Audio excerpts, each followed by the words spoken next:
할렐루야. 등경 위의 빛의 소리 이간 목사입니다.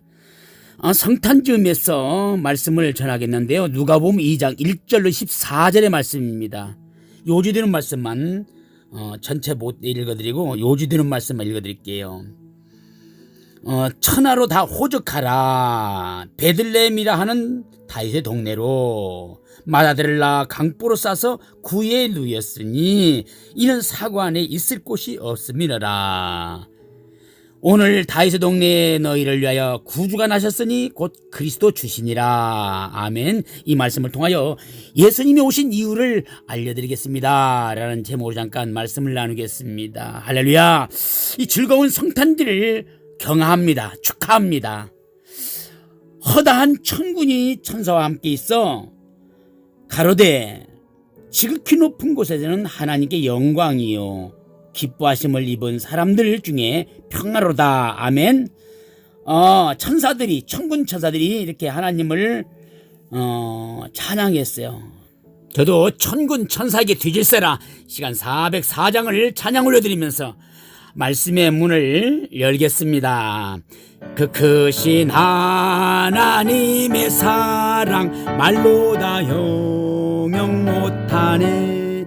저 높고 높은 별을 넘어 이 낮고 낮은 땅 위에 죄원만 영혼 구하려 그 아들 보내사 화목제로 삼으시고 죄 용서하셨네. 하나님 크신 사랑은 증량 다 못하며 영원히 변치 않는 사랑 성도여 찬양하세. 아멘.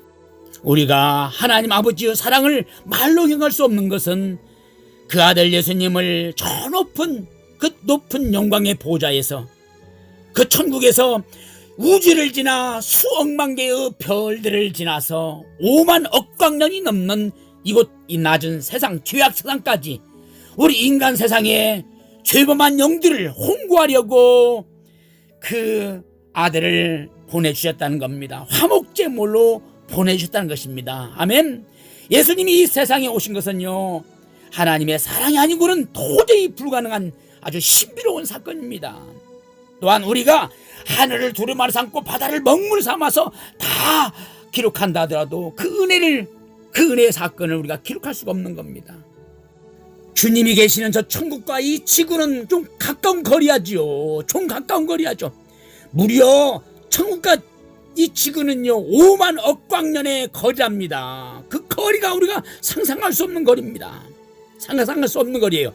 하나님 만드신 빛이 창조 이후 지금도 그 빛이 우주 속으로 계속 들어가고 있다니 감히 그 거리는 상상할 수가 없는 것입니다. 뿐만 아니라 나쁜 곳에서 좋은 곳으로 간다면 기쁨으로 가겠지만 그 아름답고 행복한 천국에서 이 낮은 이 지구의 나라, 이 지구의 나라를 하나님이 모르시겠어요?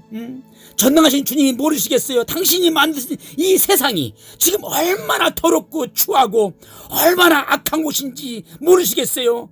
다 아시면서도 어느 것 하나 모르는 것 없이 손금 보듯이 다 아시면서도 주님이 이 세상에 오셨다는 겁니다. 이것이 기가 막힌 겁니다. 우리 사람들은요 장소에서 장소를 옮기는 것도 무척 싫어합니다. 지역을 옮기는 것이 너무너무 싫어합니다. 타 지역으로 가는 걸 너무너무 싫어하고요. 집에서 같이 음식 만들어 먹자고 마켓 장 좀 보고 오라고 해도 그렇게 싫어하는 것이 우리 사람들입니다. 가족이 여행 한번 가자고 해도요 피곤하다고 핑계대면서 이리 뺀들 저리 뺀들 가기를 원치 않습니다. 그게 우리 인생이에요. 제가 미국에 오게 될 때에 이런 일이 있었습니다. 저는 한국에서 미국에 갈 꿈도 꾸지 않았어요. 미국 간다는 건 아주 생각도 못했습니다. 저 같은 농촌에서 자란 촌놈이 무슨 미국까지 간다는 상상을 했겠습니까? 그런데 두 번째 개척교회를 하려고 준비 중인데 동료 목사들이 미국에서 오신 어떤 한 목사님을 모시고 와가지고 저보고 자녀들 데리고 가서 미국 교육 시키고 개척교회 협력 목회자고 저를 유혹합니다. 저는 아니라고 단호하게 잘라냈어요. 왜냐하면 그간 하나님께서 저로 하여금 택시 운전을 해가지고 중형 아파트를 하나 주시고 개인 택시를 주셔서 이제 재미나게 목회할 수 있다고 생각을 했거든요. 제가 낯설고 무서운 타국 땅까지 가서 목회할 이유가 뭐가 있겠습니까? 그래서 단호하게 거절했어요. 그런데 얼마 못 가서 제가 항복할 수밖에 없었던 것은요, 그날 이후부터 몸이 이상이 옵니다.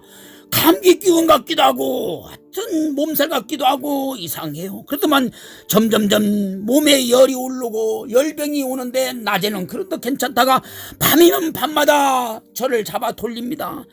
밤을 잠을 잘 수가 없어요. 그것이 하루 이틀 사흘 결국은 35일까지 제가 견디다 못해 결국 병원에 입원했습니다. 그리하여 의사 선생님들이 주사를 놓고 얼음찜질을 하여서 열을 좀 내리게 하므로 정신을 차리고 생각을 해봤습니다. 이거 미국 가는 것이 하나님의 뜻인갑다. 결국 마음에 순종하겠다는 생각을 하게 되었습니다. 그랬더니 언제 그러냐시피 그냥 열병이 쫙 내려갑니다. 그래서 결국에는 수속을 받고 미국에 와서 개척교회에 부목사로 협력 목회를 한 것이가 벌써 15년이 되어갑니다.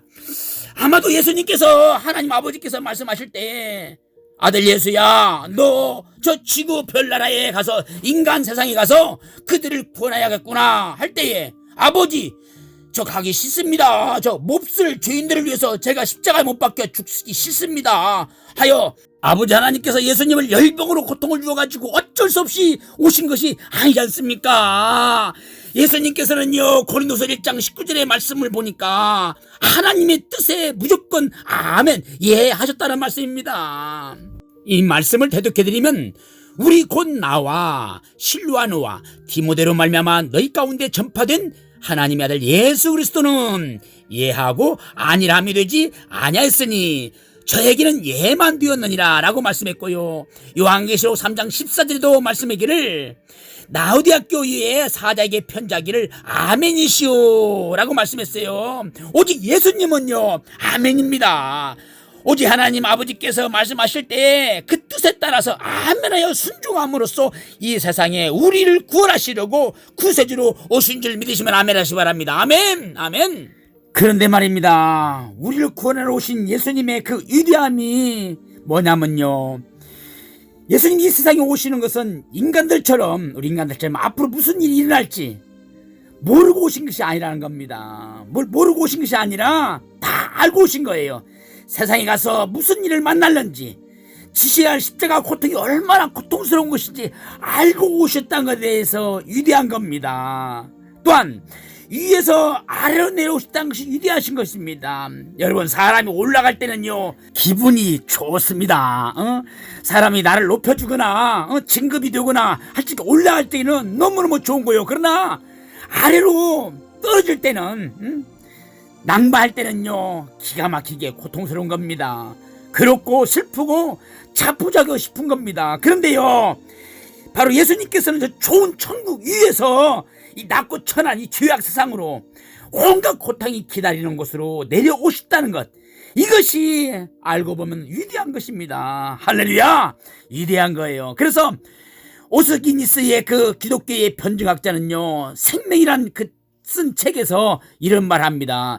기독교의 신비는 위대한 승천에 있는 것이 아니다, 위대한 하강에 있다, 내려오는 곳에 있다, 이렇게 말씀했어요. 그래요, 초림의 예수님이 아기 예수님을 오실 때에 이 세상에 내려오셨지 않습니까? 바로 이 기독교의 신비요 이것이 위대함인 것입니다. 믿습니까? 아멘. 그래서 저와 여러분은 예수님 믿고 구원받아서 저 천국으로 올라가는 것은 신비요 영광이요 행복인 건데요, 그보다 더 위대하고 영광스럽고 신비로운 것은 바로 하나님의 아들 예수님이 이 세상에 하강하셨다는 겁니다. 아기 예수님으로 와주셨다는 거예요. 할렐루야, 아멘 아멘. 예수 믿는 우리를 일깨워주고 감동시키는 것은 저 좋은 천국으로 올라가신 예수님의 그 승천 사건이 아니라 더 좋은 저 천국에서 이 안 좋은 세상으로 예수님이 하강하셨다는 겁니다. 바로 예수님이 인간 세상으로 오셨다는 거예요. 이것이 가장 큰 우리에게 교훈이 되고 감동이 되는 거 아니겠습니까? 그래서 예수님의 이 성육신, 이 인카네이션은 기독교의 가장 큰 사건이기도 하고 가장 신비적인 하나님의 놀라운 복인 줄 믿습니다. 아멘. 자, 예수님께서 세상에 오셔서 와 보니까 말구에 넣으신 거예요? 아닙니다. 다 아시고 오신 거예요. 태어나자마자 헤롯 왕의 그 악정의 칼날을 피해가지고 피난사를 떠났습니다. 또 다시 돌아와 보니 좋은 동네도 아닌 아주 선한 것이 어디 날낄 수 있겠냐는 나사렛 동네에 우범지대에 살았습니다. 그리고 형편이 또 따라서 이사를 갔는데 사는 곳이 가난한 동네 가버나움이라는 곳에서 사셨습니다. 또 직업이 육신의 아버지 요셉의 직업을 따라서 가난한 목수의 일을 하였습니다. 그리고 세상을 떠나 하나님께로 갈 즈음에는 종교지도자들에게 온갖 질타를 받고 핍박을 받고 백성들로부터는 멸시와 천대를 받았습니다. 또 제자들에게는 배신을 당하고요, 결국 마지막에는 반정이 되어 해피엔딩으로 끝날 줄 알았는데 아닙니다. 인생 막장까지 내려가서 온갖 저주의 나무 십자가를 지고 골고다 언덕에서 올라가서 물과 피를 다 쏟으시고 죽어간 사건이 모르고 오셔서 당한 사건들이었나요? 아닙니다. 다 아시고 오셨다는 거예요. 아멘. 다 아시고 오신 것이기에 놀랍고 위대한 사건인 줄 믿습니다. 우리에게는 충격이고 우리에게는 감사인 줄 믿습니다. 더더욱 놀라운 사건은요, 나 같은 죄인을 위하여 와 주셨다는 것입니다.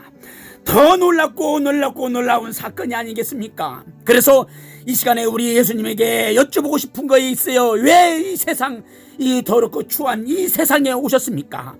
우리는 예수님께서 이 세상에 오시고 또 가시고 머무시고 사셨던 장소를 통해서 살펴보면 예수님이 이 세상에 오신 이유를 우리는 완전히 확실하게 알 수가 있는 것입니다. 먼저 찬송가 404장에 말씀을 했죠. 죄범한 영 혼구하려고 이 세상에 오셨다라고요. 이 세상에 오신 이유는 죄범한 영혼을 구원하시려고 이 세상에 오신 것을 알 수 있다 이 말입니다. 그 중에 세 가지를 먼저 생각해보며 은혜를 나누고자 합니다. 왜 동정녀의 몸을 통하여 오셨는가? 또한 베들레헴에 왜 오셨는가? 왜 말구에 누워야만 하셨는가? 첫째로요, 왜 예수님이 동정녀 마리아의 몸을 통하여 오셨습니까? 우리가 알다시피 예수님의 행적은요, 어느 것 하나 예수님 혼자 독단적으로 이루신 일이 한 가지도 없습니다. 다시 말씀드려서 다 하나님 아버지 예언을 따라서, 성경 말씀을 따라서, 바로 약속을 따라서 오시고 행하신 줄 믿습니다. 아멘. 그게 요한복음 17장의 말씀을 통하여 우리에게 알려주고 있는 겁니다. 그러므로 동정녀 마리아의 몸을 빌어서 오신 것도 성경 말씀의 예언을 따라 오셨다 이 말씀입니다. 아멘. 이 시간 한번 거슬러 올라가 보면요, 창세기 3장 13절 15절에 기록된 말씀, 곧 에덴 동산의 사건이 처음 전개됩니다. 첫사람 아담과 하와가 하나님께서 먹지 말라 했던 그 선악과, 먹는 날에 내가 정령 죽으라는 그 하나님의 명령을 거역하고 뱀의 형상으로 접근해온 마귀의 말을 듣고 선악과를 따먹고 말았습니다. 그리하여서 결국 범죄하여 눈이 밝아졌고 자기들의 벌거벗은 수치를 결국 보고 무화과 잎으로 따서 앞을 가렸는데 햇빛이 말라 무화과 잎이 말라버립니다. 결국 이 모습을 보고 사랑의 하나님께서는 인간의 죄의 문제는 스스로 해결할 수 없다는 사실을 아셨기에 결국 찾아오셔서 짐승을 잡아 가지고 옷을 입혀주셨습니다. 그리고 그 아담과 하와를 유혹한 뱀에게 저주하기를, 너는 모든 짐승보다 더욱 저주를 받아 배로 다니고 종신토록 흙을 먹을지니라 하였습니다. 그리고 내가 너로 여자의 원수가 되게 하여 너의 후손은 여자의 후손과 원수가 되게 하리니 여자의 후손은 내 머리를 상하게 할 것이요 너는 그의 발꿈치를 상하게 할 것이니라 라고 말씀했습니다. 그러므로 뱀과 여자의 후손은 철천지 원수가 된 것인데 그 여자의 후손이 와서 뱀의 머리를 밟을 것이라 하신 예언이 바로 이 십자가의 사건이신 것입니다. 사탄에 붙잡힌 가룟 유다가요, 예수님을 은 30냥에 팔아먹고 결국 예수님이 십자가에 매달리게 된 것입니다. 그리하여 사단의 생각은 예수님을 십자가에 매달아 죽여버리면 결국 자기들의 모든 사역이 완성되는 줄 알았습니다. 온 인류를 뒤집게 하고 영원히 지옥으로 끌고 가는 사역이 완성될 줄 알았어요. 그러나 예수님이 십자가 위에서 보배로운 피를 흘리는 순간 뱀의 머리, 사탄의 머리를 밟아 질리기는 신비로운 사건, 놀라운 영적인 사건이 결국 성취된 것인 줄 믿습니다. 할렐루야! 그리하여 죄와 사망의 권세가 붙잡혀서 온 인류가 죽어가고 있었는데 예수님이 오셔서 십자가에서 통을 밟음으로, 뱀의 머리통을 밟음으로, 깨버림으로, 짓이겨버림으로 말미암아 승리하게 된 것인 줄 믿습니다. 아멘! 그러므로 이에 대하여 고린전서 15장 55절로 56절에 뭐라고 하고 있습니까? 사망아 너의 이기는 것이 어디 있느냐? 사망아 너희 쏘는 것이 어디 있느냐? 사망에 쏘는 것은 죄요, 죄의 권능은 율법이라. 우리 주 예수 그리스도로 말미암아 우리에게 이김을 주시는 하나님께 감사하노니. 할렐루야! 그렇습니다. 십자가의 사건은 바로 우리에게 죄와 우리에게 사망을 가져주자는 원수 마귀를, 사탄 권세를 완전히 무너뜨리는 놀라운 사건인 줄 믿습니다. 아멘. 예수님은 이를 위하여 오셨다 이 말입니다. 이처럼 예수님께서는 이 세상에 오시는데 바로 하나님의 이 뜻, 하나님의 구원의 사역을, 바로 사랑의 사역을 이루시려고 바로 애언을 따라서 여자의 후손 동정의 몸을 통하여서 오셨다 이 말입니다. 이게 바로 애언된 사건입니다. 이것은 순전히 인간의 생적인 방법이 아닙니다. 오직 하나님의 신비로운 방법으로 예수님이 이 땅에 오시게 된 것입니다. 이처럼 여자의 후손이란 세상에서 있을 수 없는 사건입니다. 이스라엘 백성들에게 있어서는요, 여자의 후손이 아니라 남자의 후손, 곧 남자의 후손으로 인간이 태어나고 남자의 후손으로 결국 성경에 기록되고 있는 것입니다. 어느 성경을 훑어보아도 누구의 아버지의 아들 누구라고 기록되어 있는 겁니다. 아브람을 말할 적에도 데라의 아들 아브람이라고 소개하고 있습니다. 세베대의 아들 야고보와 그 형제 요한이라고 기록되어 있고요. 베드로도 요한의 아들 시므나 이렇게 아버지 아들로 태어나는 겁니다. 그런데 예수님은요, 여자의 후손으로 태어나신 것입니다. 이 성경 전체를 우리가 살펴보아도 유일하게 여자의 후손으로 태어난 사람은 오직 예수님밖에 없는 줄 믿습니다. 아멘. 이것이 바로 조금 전에 말씀드린 창세기 3장 15절의 이 사건을 따라서, 바로 애언을 따라서 예수님이 오셨다 이 말입니다. 그런데 여자의 후손인데 아무런 여자가 아니라 오직 동정녀라는 여자, 바로 이 처녀를 통해서 오신다라고 말씀하고 있는 거예요. 이에 대한 기록이 바로 이사야서 7장 14절에 기록되어 있습니다. 그러므로 주께서 친히 징조를 너희에게 주실 것이라. 보라, 처녀가 잉태하여 아들을 낳을 것이요 그 이름을 임마누엘이라 하리라. 아멘. 이 말씀을 생각해보면요, 임마누엘은 바로 메시아 예수님을 말씀하는 겁니다. 여자의 후손으로 오시는 그분, 바로 여자인데 처녀로 오시는 그분, 그래서 동정녀를 통하여 오시는 분. 이처럼 예수님께서는 하나님의 말씀의 애언을 따라서 이 세상에 오셨고, 그리고 예언의 성취를 이루게 되신 것입니다. 그러면 한 가지 생각해 볼 게 있습니다. 왜 남자 없이 여자를 통해서 오셨는가 하는 것입니다. 우리 신학교 때 교심 중에는 이렇게 가르쳐 줬습니다. 죄는 남자의 씨를 통하여, 남자의 피를 통하여 유전된다라고 했습니다. 그래서 아담의 죄의 이 원죄가 결국에는 남자를 통해서 유전된다고 말씀했습니다. 그래서 이 아버지 남자의 몸을 통하여 죄가 유전된다면 그러면 여자의 몸은 죄가 유전되지 않습니까? 남자의 몸만 죄가 있고 여자의 몸은 죄가 없나요? 남자의 몸을 입지 않았다면 그럼 여자인 마리아에는 죄가 없다는 말입니까? 그렇지 않지요. 로마서 3장 23절에 하나님 말씀하기를 모든 사람이 죄를 범하였으며 하나님의 영광이 이르지 못하느니라고 했으니 모든 인생은 다 죄인인 겁니다. 또한 로마서 3장 10절에 말씀하기를 의인은 없나니 하나도 없다, 모두가 다 죄인이다 라고 하나님이 이미 선포하셨기에 인생들은 누구나 다 죄인이란 말입니다. 그러므로 남자나 여자나 하나님 외에는, 예수님 외에는 모두가 다 죄인이란 사실입니다. 이 캐톨릭 교회에서는요, 오히려 한술 더 떠서 마리아는 죄가 없다고 말합니다. 무음설을 주장합니다. 죄가 없다는 것입니다. 그러나 그것은 거짓말입니다. 거짓설입니다. 비성경적인 거짓말입니다. 인간은 누구나 다 죄인이라는 것을 우리는 확실히 알아야 합니다. 만약에 마리아가 죄가 없는 여자라면은 마리아의 아버지도 어머니도 죄가 없는 사람이야 합니다. 또 그 할아버지 그 할머니도 죄가 없는 사람이야 합니다. 그렇게 된다면 의인은 없나니 하나도 없다 하겠는데 의인이 있다는 말 아닙니까? 그렇다면은요, 마리아가 죄가 없다면요, 뭐라고 하나님 아들 예수님이 이 땅에 오셨겠습니까? 마리아를 통해서 인류를 구원하지. 그게 아니라 이 말입니다. 예수님이, 하나님의 아들이신 의로우신 예수님이 이 땅에 와서 십자가 못 박혀 피 흘려 죽으셔야만이 인류가 구원받을 수 있기 때문에, 그렇지 않습니까?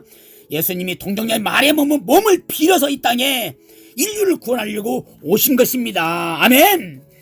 또 어떤 이들은 이렇게 생각할 수 있습니다. 마리아가 죄인이라면 마리아의 태중에 있는 거기 아기 예수님이 마리아의 죄가 들어가지 않겠느냐고 생각하는 겁니다. 결코 그렇지 않습니다.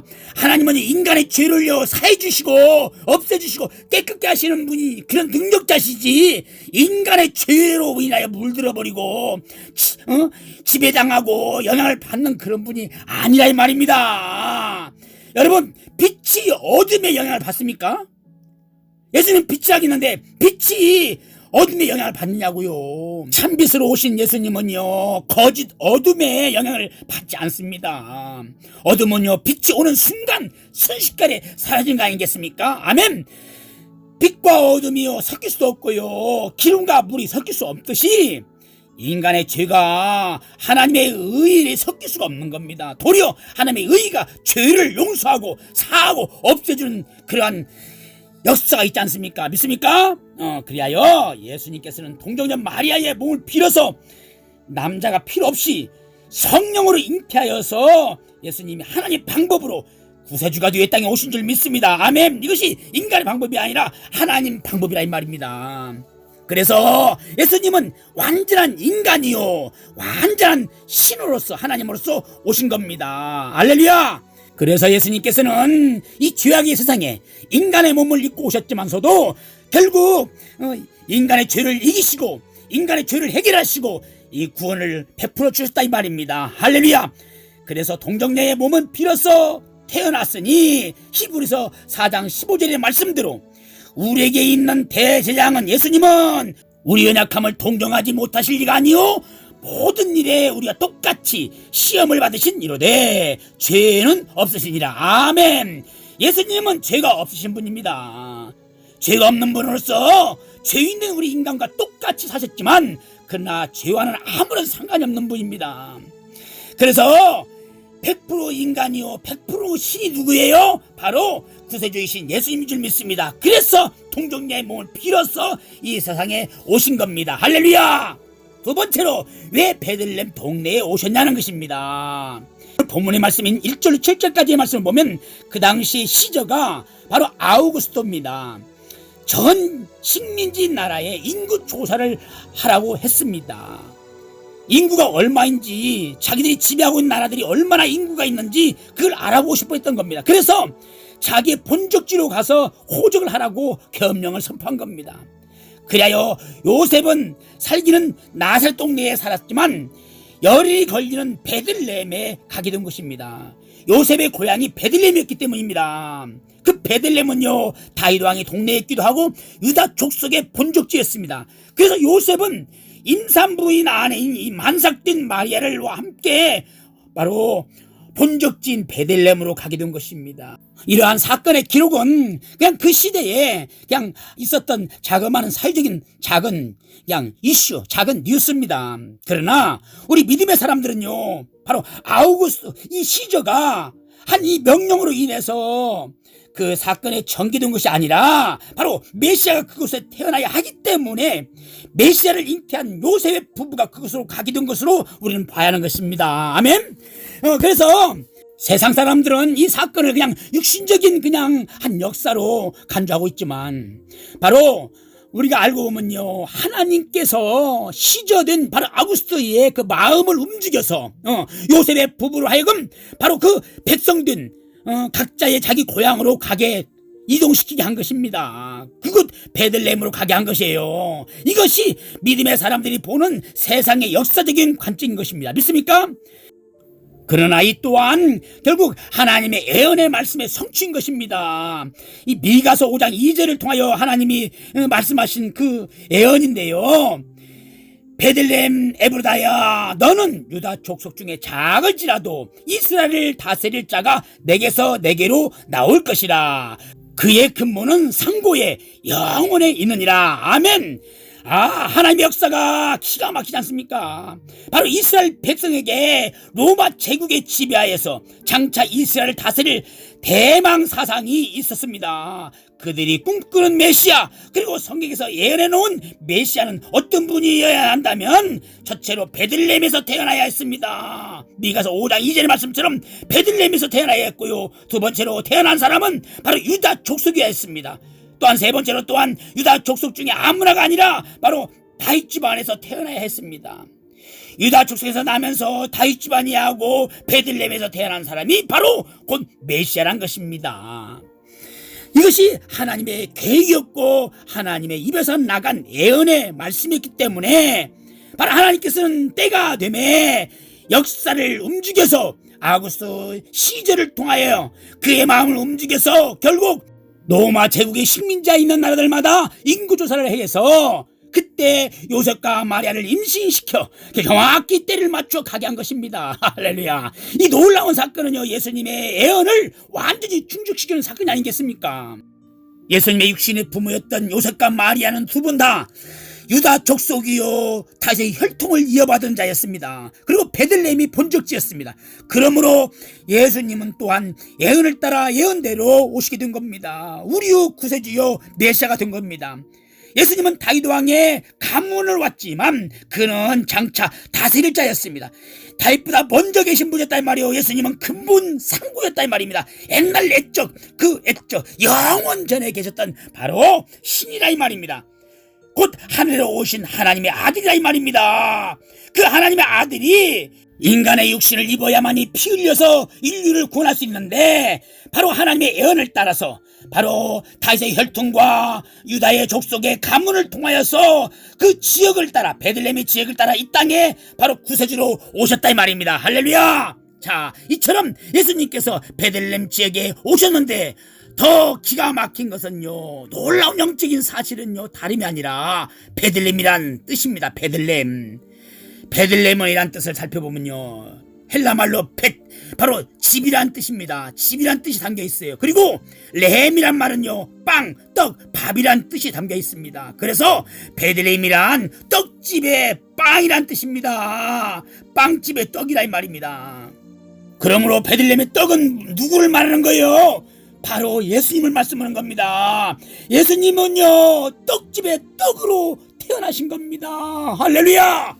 그 의미가 가지고 있는 그 의미가 뭐냐, 바로 떡집인 베들레헴으로 오셔서 그곳에서 태어나셨다 이 말입니다. 그래서 세상의 모든 사람들을 바로 살리는 떡이 되시려고 예수님이 오셨다 이 말입니다. 저와 여러분을 구원하려고 떡으로 오셨다 이 말입니다. 요한복음 6장 35절에 주님은 뭐라고 말씀하십니까? 예수께서 이르시되 나는 생명의 떡이니 내게 오는 자는 결코 줄이지 아니할 터요 나를 믿는 자는 영원히 목마르지 아니하리라. 나는 하늘에서 내려온 살아있는 떡이니 사람이 이 떡을 먹으면 영생하리라. 내가 줄 떡은 곧 세상의 생명을 위한 내 살이라 하시니라. 아멘. 그렇습니다. 그 베들레헴의 떡집에 떡으로 오신 바로 예수님은 굶고 허기진 심령들을 위하여 바로 양식이 되려고 오셨다 이 말입니다. 당신의 몸을 우리에게 양식으로 주시려고 오신 우리의 구세주인 줄 믿습니다. 이것을 먹는 자마다 굶어 죽지 않고 산다, 영생한다고 말씀하시고 있는 겁니다. 그래서 살리는 떡으로 태어나시고 떡집의 베들레헴으로 오셨다 이 말입니다. 예수님은요 떡으로 베들레헴에 오셨지만 그곳에만 머무신 떡이 아니었습니다. 온 이스라엘 두루두루 돌아다니시면서 당신의 입에서 하는 모든 말씀의 떡으로 일일이 찾아다니며 먹이셨습니다. 병든 자에게 먹여 고쳐주셨고요, 가난한 자들에게 부유함을 주셨고요, 눈먼 자들에게는 다시 볼 수 있는 눈을 열어주셨고요, 죄와 저주와 즉 형벌 가운데 있는 불쌍한 자들 찾아다니면서 내 살을 받아 먹으라, 내 피를 먹으라, 그래야만 너희가 살리라고 말씀하셨습니다. 허기져서 굶어가는 인생들에게 주님은 끊임없이 찾아가며 복음을 전했습니다. 말씀을 주었습니다. 생명의 떡을 나눠줬습니다. 식사를 겨를 없이 끊임없이 떡 배달을 하셨습니다. 이처럼 베들레헴 오라 하시지 않고 주님은 끝까지 찾아다니면서 오방사방 팔방으로 다니면서 주님은 떡을 나눠줬습니다. 마지막에는 십자가 가기 전에, 십자가를 지기 전에 전날 밤에 자들을 모아놓고 마지막 눈물 어린 만찬에 떡을 나누어 주셨습니다. 포도주를 마시게 하였습니다. 마태복음 26장 26절을 살펴보면 이렇게 기록되어 있습니다. 저희가 먹을 때에 예수께서 떡을 가지사 축복하시고 떼어 제자들을 주시며 가라사대 받아 먹으라, 이것이 내 몸이니라. 또한 잔을 가지사 살이하시고 저에게 주시며 가라사대 너희는 다 이것을 마시라, 이것은 죄사함을 얻게 하려고 많은 사람을 위하여 흘리는 바 나의 피 곧 언약의 피니라. 이 떡을 받아 먹어라, 이 포도주를 마시거라. 그래서 힘을 얻고 생명 얻어서 땅까지 달려가서 허기지고 배고픈 신령들에게 이 떡과 포도주를 나눠주라고 신신당부하였습니다. 예수님께서는 다음날 십자가를 지시고 골고다에 언덕에 가셔서 보배로운 당신의 피를 다 쏟아주시고 당신의 몸을 갈기갈게 찢어주시면서 다 이루었다, 데스타라다인, 다 이뤘다 하시고 하늘나라로 가셨습니다. 그리하여 이 십자가 아래서 흘리는 보배로운 피를 마시는 하나님의 사람들은, 그리고 찢겨진 살을 먹은 하나님의 사람들은 강을 건너고 산을 넘고 바다를 건너서 세계 각처로 흩어져 떡을 나눠주는 떡배달의 일꾼들이 되었습니다. 그리고 또 이거 먹은 떡을 먹은 사람들은 또 가서 또 다른 사람들에게 떡을 나눠줬습니다. 온 세상 백성들이 2000년이 넘는 지금까지 이 귀한 사역들을 하고 있는 것입니다. 어눌하고 무지하고 못 배우고 가난하고 불쌍한 조선 땅에도 1832년 7월에 독일인 칼 리틀라프 선교사가 의사와 통역관 자격으로 충남 보령 고대도 섬의 땅을 밟아 이 땅에 와서 떡을 나눠주는 역사가 시작되었습니다. 1866년 토마스 선교사가 상선 제너멀션먼슨을 타고 대동강에 도착하여 생명의 땅 떡을 나눠주기 시작했습니다. 그리고 그들은 이 땅에서 순교하였습니다. 그리고 수많은 선교사들이 또한 이 땅에 와서 피를 뿌렸습니다. 그 선교사님들이 순교하여 흘리신 피값으로 말미암아 그 피밭에서 오늘날 기독교인의 1200만과 천주교인의 600만의 교인들이 지금처럼 예수님의 생명의 떡을 배불리 먹고 살아가고 있는 것입니다. 그리고 해외에 파송된 2만 명의 선교사들이 지금 그 떡을 나눠주러 가고 있는 것입니다. 저 같은 죄인도, 악독한 죄인도 심령 속에 양식이 되신 예수님의 떡으로 인하여 살게 되었습니다. 또한 여러분들도 그 떡으로 인하여 배불리 먹고 살고 있는 줄 믿습니다. 이제 끝으로 세 번째로 예수님이 왜 말구에 오셨습니까? 세상에 그 좋은 자리 다 두고 하나님의 아들이신 예수님께서, 만왕의 왕이신 예수님께서 세상에 가장 비천한 자리에 누우셔야 했습니까? 세상 뉴스거리로 보면 요셉과 마리아도 그 본적지가 베들레헴이기 때문에 나의 동네에서 출발하여 갔을 겁니다. 교통수단이 원만치 않은 그 당시에 걸어서 장대면 11거리였는데 요셉과 마리아는 만삭되어 분만달이니 그 거림이 무척이나 힘겨웠을 것입니다. 그러므로 11일이 아니라 아마도 15일 정도는 촉히 걸렸을 겁니다. 그리고 도착해보니 무슨 여관에 방이 있겠습니까? 만삭된 몸으로 먼 거리를 결국 고통스럽게 힘겹게 걸어왔기 때문에 족이 산통이 왔을 것이고, 인심종은 사관 주인은 줄 방은 없었지만 그래도 바람막이나 될 수 있는 결국 말구육간을 내어줬을 것입니다. 그리하여 결국에 산통 끝에 결국 아기 예수를 품만하여 누울 곳이 없기에 말구의 자리에 말밥통 속에 결국 누웠을 것이라는 것이 일반적인 상식입니다. 그러나 우리의 영적인 깨달음은 거기에 머물지 않습니다. 베들레헴 떡집에 오신 예수님은 왜 하필이면 말구에 발벽통 속에 구해 누이셨을까? 우리에게 주신 성령님의 깨달음은 은혜는 이렇습니다. 하늘에 계신 주님께서 높은 영광의 보좌에 계셨던 주님께서 만왕이 되신 주님께서 이 낮고 초라한 세상에 오신 것은 세상 중에 가장 낮은 짐승의 우리까지 내려오심은 우리들로 하여금 겸손하게 낮아져 살라고 불을 보이신 것입니다. 마태복음 11장 28절에 말씀하기를 수고하고 무거운 짐진 자들아 다 내게로 오라 내가 너희를 쉬게 하리라. 나는 마음이 온유하고 겸손하니 나의 멍에를 메고 내게 배우라. 그리하면 너희 마음이 쉼을 얻으리라 하셨느니라. 우리는 낮아진 주님을 배워야 합니다. 겸손하신 주님을 본받아야 합니다. 그 아래에 인생에 쉼이 있고 평안이 있고 겸손한 자에게 은혜를 주신다 하셨으니 우리는 주님을 본받아 낮아지고 겸손하게 살아야 할 줄 믿습니다. 또한 깨닫는 은혜는 가장 큰 은혜는 무엇입니까? 왕 되신 예수님께서 영광의 천국을 버리시고 짐승의 말구에 누이심은 온갖 범죄 가운데 살아가는 우리 인생들, 범죄하여 하나님의 영광에 이르지 못하고 의의 원수가 되었던 우리 인생들, 짐승같이 살고 있던 우리 인생들, 육체의 본능을 따라 욕심을 따라 죽을지 살지 모르는 망할 인생을 살던 우리 인생들, 짐승같이 살던 우리 인생들에게 말구에 누이신 것은 짐승의 떡과 짐승의 여물이 되시려고, 짐승같이 사는 우리 인생들에게 밥이 되시려고 오셨다 이 말입니다. 왕인이신 예수님이 짐승 마구간 말구에 누이신 것은 이 세상에 구원 못할 사람이 없다 이 말입니다. 가난한 자도 구원하시고 왕같은 자도 구원하시고 병든 자도 구원하시고 교만한 자도 구원하시고, 할렐루야! 예수님을 먹고 배불러서 예수님을 믿고 거듭나서 영혼이 새로워지므로 모든 세상의 가치관이 바뀌어야 할 것입니다. 더 이상 짐승처럼 살지 말아야 합니다. 예수님을 본받아서 전인격적으로 거듭나야 합니다. 이제는 재생되어야 합니다. 회복되어야 합니다. 그래서 이제는 사람답게 살아야 합니다. 영적인 사람으로 살아야 합니다. 신령한 사람으로 살아야 합니다. 거룩한 사람으로 살아야 합니다. 하나님의 자녀답게 살아야 하고 천국의 백성답게 살아야 할 줄 믿습니다.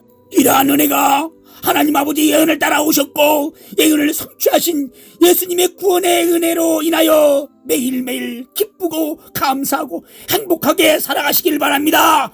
더 나아가서 예수님께서 흘려주신 보배롭고 참된 음료와 예수님께서 지켜주신 생명의 떡을 우리 자신만 먹고 마시며 배부르지 말고 만족하지 말고 사랑하는 가족들에게 부지런히 나누어 줄 줄 믿습니다. 그리고 사랑하는 이웃들에게 부지런히 나누어야 할 줄 믿습니다.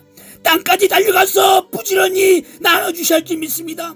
이러한 일이 우리에게는 보람되고 가치있고 소망이 넘치는 삶인 줄 믿습니다.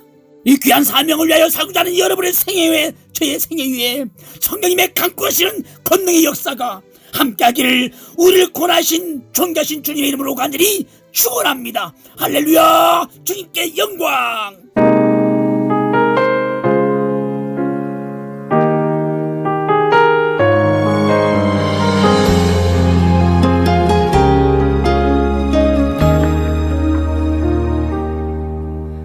천번을 불러봐도 내 눈에 눈물이 멈추지 않는 것은 십자가의 그 사랑, 나를 살리려 지신 그 십자가, 모든 물과 피 나의 더러운 죄 씻으셨네. 나를 향한 그 사랑, 생명을 내어주사 영원한 생명을 내게 주심을 감사해. 천번을 불러도 내 눈에는 눈물이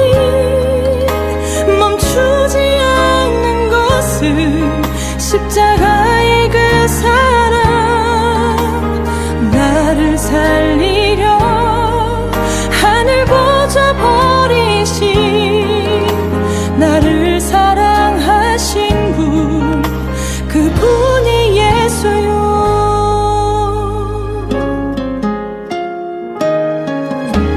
천번을 불러봐도 내 눈에 눈물이 멈추지 않는 것은 십자가의 그 사랑 나를 살리려 지신 그 십자가 모든 물과 피 나의 더러운 죄 씻으셨네.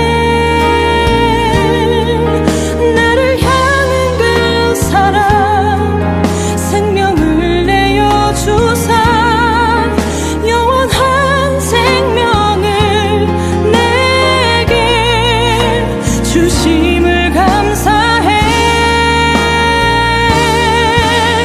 천번을 불러도 내 눈에는 눈물이 멈추지 않는 것은 십자가의 그 사랑 나를 살리려 하늘 보좌 버리신 나를 사랑하신 분 그분이 예수요. 천번을 불러도 내 눈에는 눈물이 멈추지 않는 것은 십자가의 그 사랑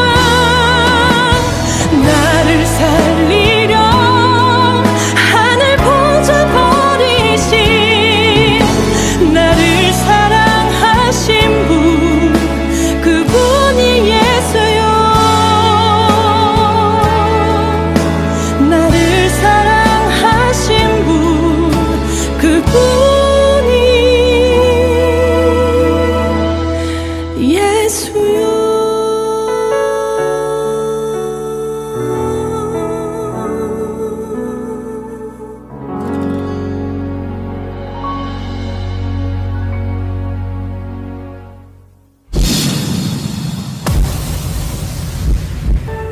송축해 내 영혼 내 영혼아 거룩하신 이름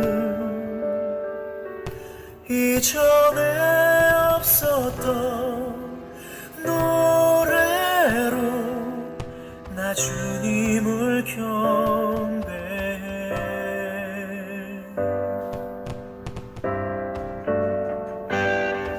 해가 뜨는 새 아침 밝았네.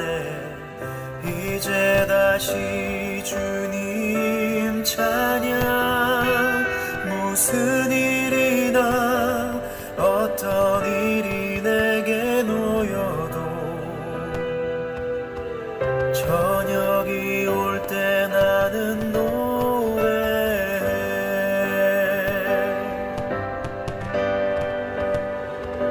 송축해